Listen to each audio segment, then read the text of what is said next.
chamber is drained, unsealed, and the crucibles are removed and coated with a glaze. Spouts are often incorporated in crucible designs to facilitate pouring. In some crucible products, the spout is molded or formed as an integral part of the crucible during rib forming, roller forming, or isopressing.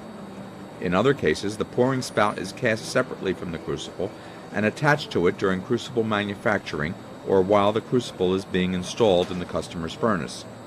The installation craftsman uses a steel file to shape the specified preformed spout's contact surfaces to match the curve of the crucible. Here he carefully marks the spout's position on the crucible. Next, he transfers the spout's contact surface dimensions to the crucible's surface using an etching tool. Following these lines, he quickly cuts a roughly shaped notch in the rim of the crucible. Now the highly exacting work of finally shaping both the crucible and the notch begins.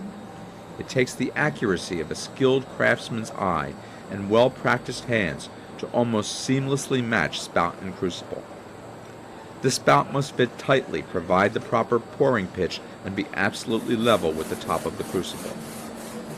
Next, the spout is trimmed to the proper length and the final fitting adjustments are made. The carbon binders and the graphite in crucibles would burn when exposed to heat and oxygen, so we apply a variety of durable glass-like glazes to seal the crucible from oxygen in the air.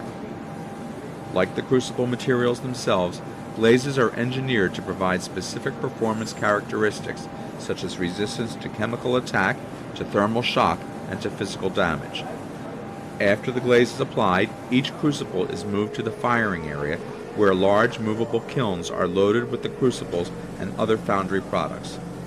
Loading a kiln is a carefully planned process designed to position each piece to allow complete circulation of the hot gases on all sides. The temperatures which have to be reached depend on the type of crucible and glaze. It is between 1,000 and 1,350 degrees Celsius.